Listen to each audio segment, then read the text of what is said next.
কলকাতার মধ্যে গঙ্গার তীরবর্তী অপূর্ব এই রাধা গোবিন্দ কুঞ্জতে সকলকে স্বাগত।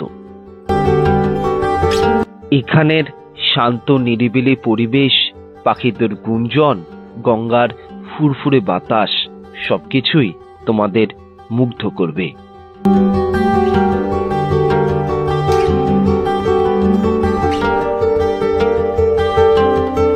এক কথায় ছোট্ট দক্ষিণেশ্বর মন্দির।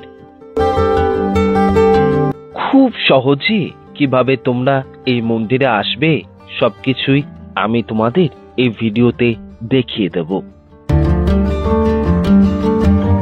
নমস্কার বন্ধুরা, সকলকে অনেক দিন পর একটা নতুন ভিডিওতে স্বাগত। বন্ধুরা, গঙ্গার তীরবর্তী অপূর্ব রাধাকৃষ্ণ মন্দিরে আজকে চলে এসেছি। চারিদিকে অপূর্ব গাছ, মন্দির, শিব মন্দির, রাধাকৃষ্ণ মন্দির, অপূর্ব শান্ত পরিবেশ। কিভাবে তোমরা এই গঙ্গার তীরবর্তী অপূর্ব রাধাকৃষ্ণ মন্দিরে আসবে আর এখানে এলে বসে থাকতে তোমাদের অপূর্ব লাগবে। চারিদিকে পাখিদের গুঞ্জন, সত্যি অসাধারণ পরিবেশ। আজকের ভিডিওটা শুরু করছি, সঙ্গে থেকো। আর বলছি, যদি নতুন হয়ে থাকো চ্যানেলটা সাবস্ক্রাইব করে দিও। চলো আজকের ভিডিওটা শুরু করা যাক। মন্দিরের সবচেয়ে কাছের রেল স্টেশন হলো Agarpara rail station. Local train ধরে চলে আসো আগরপাড়া রেল স্টেশন। স্টেশনের বাইরেই রয়েছে টোটো, অটো করে চলে আসতে হবে তেঁতুলতলা মোড়ে। আর যদি একেবারে তোমরা অটো করে গিরিবালা মন্দিরে যেতে চাও, সেক্ষেত্রে গাড়ি ভাড়া একটু বেশি পড়বে। এই হলো তেঁতুলতলা মোড়। এখান থেকে বাঁ দিকে রাস্তা চলে গেছে। এই রাস্তা ধরে তোমাকে এগিয়ে যেতে হবে। এখান থেকে মন্দিরটি 15 মিনিটের হাঁটা পথ। তোমরা এখান থেকে অটো বা টোটো করে পৌঁছে যেতে পারো মন্দিরের একদম কাছে সাহেব কুটির অটো স্ট্যান্ড। সেখান থেকে মন্দির মাত্র 1 মিনিটের হাঁটা পথ। মাত্র 10 টাকা অটো ভাড়া দিয়ে চলে এলাম সাহেব কুটির অটো স্ট্যান্ড। এর একদম কাছে মাত্র 1 মিনিটের হাঁটা পথে রয়েছে মন্দিরটি। এই হলো মন্দিরে প্রবেশের এন্ট্রি গেট। চলো তাহলে ভেতরে যাওয়া যাক।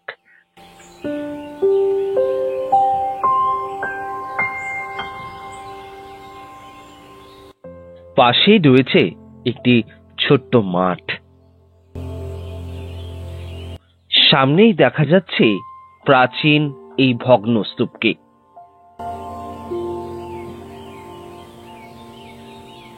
চলো একবার ভেতরে যেয়ে দেখা যাক।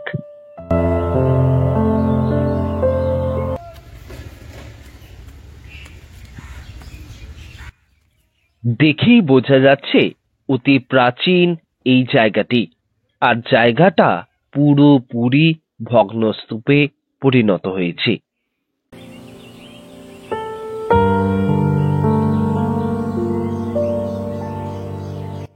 চলো এবার মূল মন্দিরের দিকে যাওয়া যাক।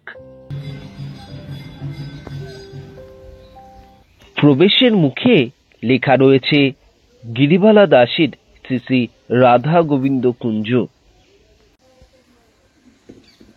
এছাড়া এই মন্দিরটি ভোলাগিরি স্নেহনীর নামেও পরিচিত।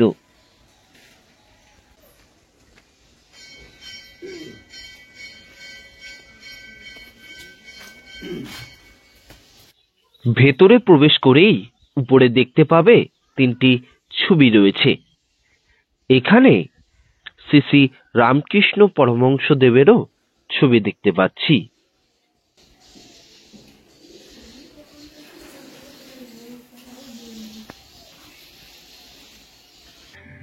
ঢুকেই ডান দিকে রয়েছে অফিস ঘর।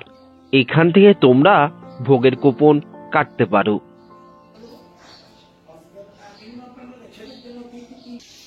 মূল মন্দিরের সামনেই বিরাট বড় অপূর্ব একটি নাট মন্দির। সারি সারি বিরাট উঁচু উঁচু স্তম্ভে প্রাচীনত্বের ছোঁয়া স্পষ্ট দৃশ্যমান।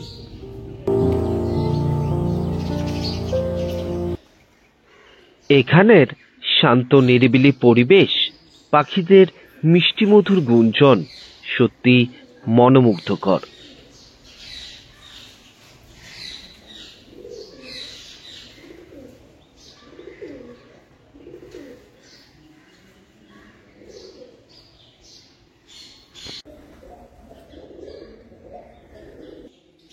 এই হলো নাট মন্দিরের সামনে রাধা গোবিন্দ কুঞ্জ মন্দির। মেঝেতে সুন্দর আলপনা দেওয়া রয়েছে।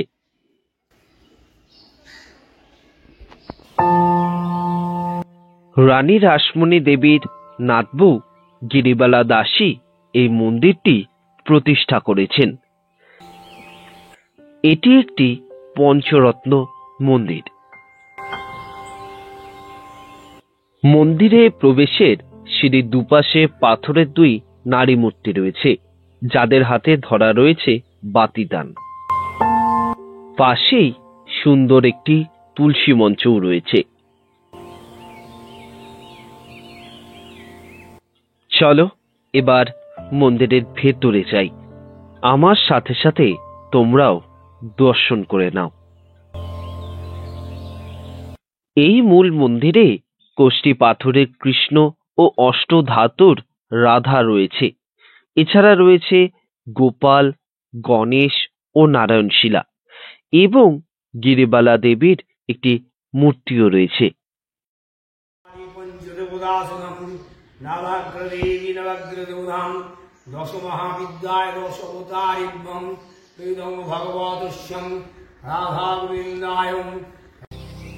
তিনটি তিনটি করে মোট 6টি আটচালা শিব মন্দির রয়েছে এখানে। প্রতিটি শিব মন্দিরের দরজার উপর বিভিন্ন পৌরাণিক ঘটনাবলীর নকশা খুব সুন্দর করে দেখানো রয়েছে।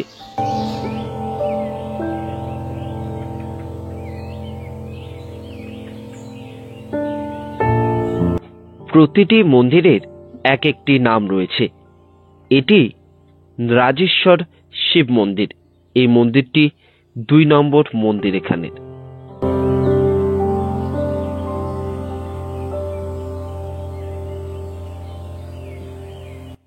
জয় বাবা মহাদেব। পাশেই প্রথম শিব মন্দিরটি রয়েছে। এই মন্দিরটির নাম রামেশ্বর মহাদেব মন্দির।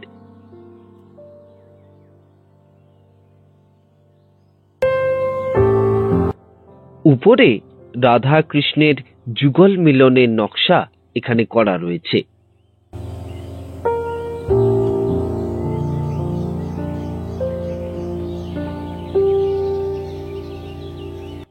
সমস্ত মন্দির জুড়ে এক অদ্ভুত শান্তি তুমি অনুভব করতে পারবে।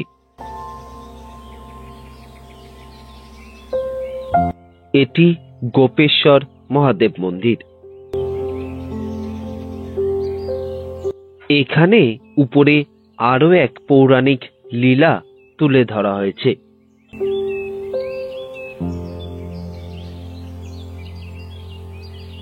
গঙ্গার তীরবর্তী এত অপূর্ব মন্দিরে আগে যে কেন এলাম না।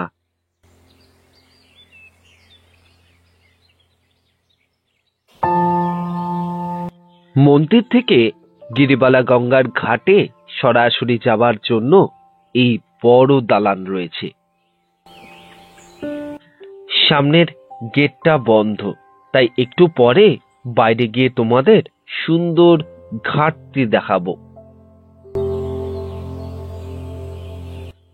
পুরো মন্দির চত্বর বিভিন্ন গাছপালায় পরিপূর্ণ।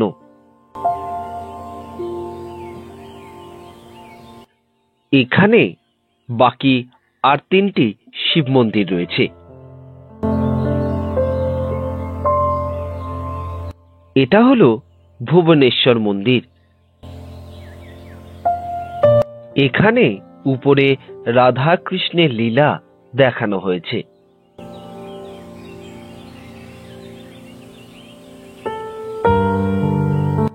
আর পাশের এই মন্দিরটি তারকেশ্বর শিব মন্দির।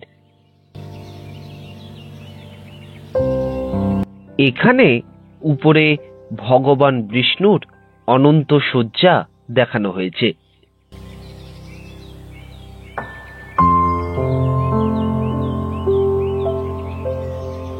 আর সর্বশেষ 6 নম্বর মন্দিরটি হল গিরিশ্বর মহাদেব মন্দির।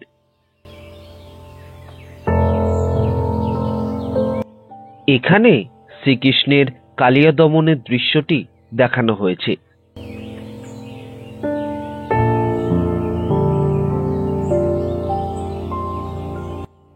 সমস্ত মন্দির জুড়ে শান্ত নিরিবিলি পরিবেশ, পাখিদের মিষ্টি মধুর গুঞ্জন, গঙ্গার পার। সত্যি এখানে এসে মনটা শান্তিতে ভরে গেল।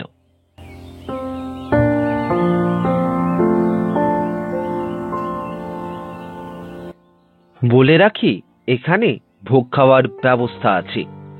ভোগের কুপন মূল্য 120 টাকা। অফিস ঘর থেকে ভোগের কুপন কাটতে হবে।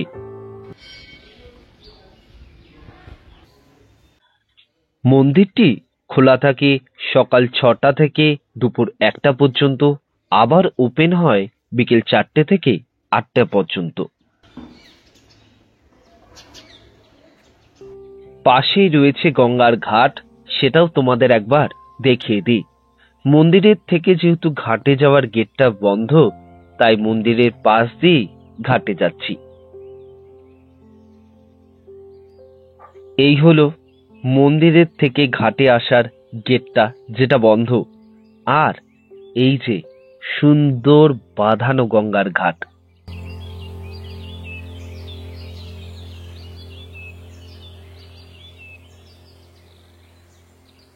এটি গিরিবালা ঘাট নামেও পরিচিত।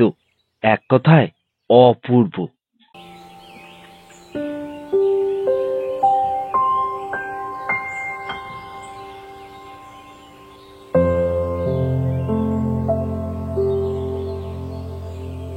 আজকের এই ভিডিওটি এখানেই শেষ হলো।